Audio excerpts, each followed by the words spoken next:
Hi, welcome to our conversation this week on the Gospel of John. Hope you've been enjoying the ones we've done so far. This week we're going to be looking at John chapter 8. And I hope you'll take a moment, if you haven't already done so, to stop the recording and take a look, read through John chapter 8 and see what's going on there.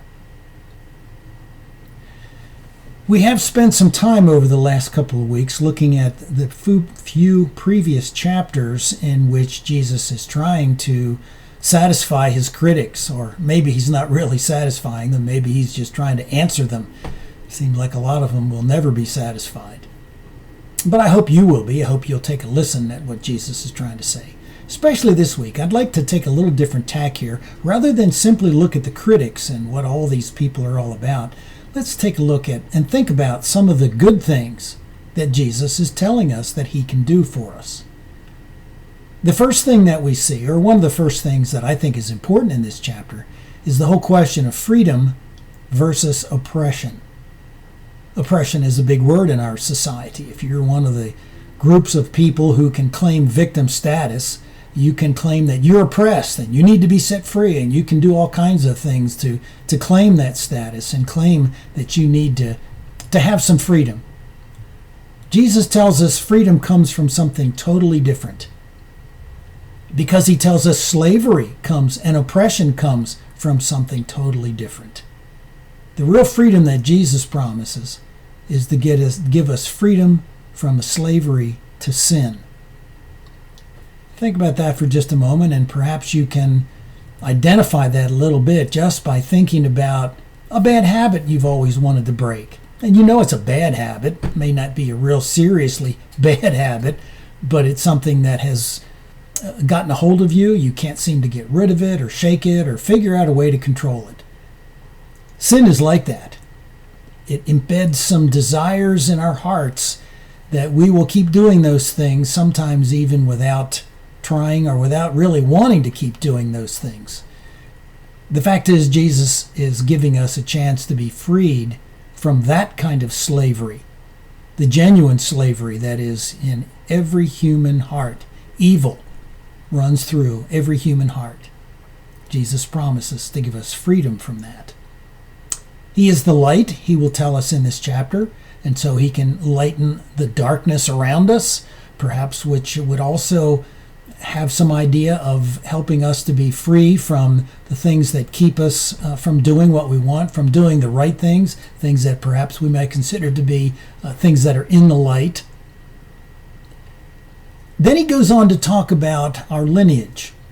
Ancestry seems to be a very important thing for a lot of people today. Who we are because of who our parents and grandparents and all the way back for how many generations we can find for ourselves.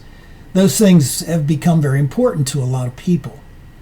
The problem with those things is not that they're so bad, it's just that, according to Jesus, we don't have to be slaves or predetermined to do all the same kind of things that our ancestors did. Now, I wouldn't say there's bad things, but there are some very good things that our ancestors have done and handed on to us. But the fact is, our behavior is not determined necessarily by our DNA. It's determined by what we do with Jesus Christ and how we behave toward him, and it's faith in him. When Jesus talks about Abraham in this chapter, he says that everyone who is of the faith of Abraham are God's children. Now, he may not quite say it that way here. That will be said later on by the Apostle Paul and a few others, that the children of Abraham are really the children who follow in his footsteps in faith. And so it's a behavior, it's a choice, it's a thing that we do to become different and live different lives. DNA doesn't necessarily predetermine all of our bad habits.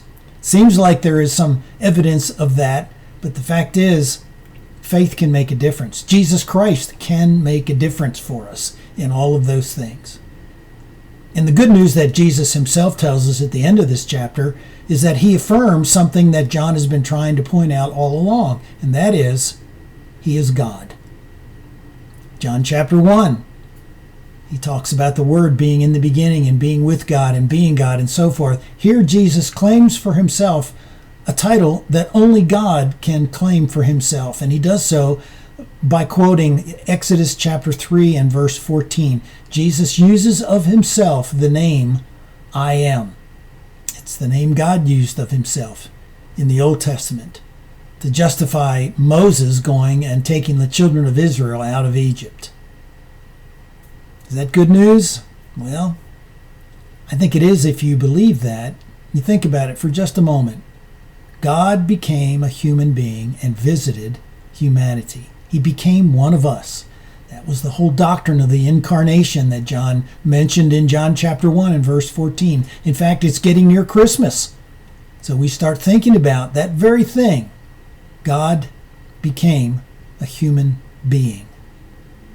Enjoy your conversation this week. Look forward to seeing you next time.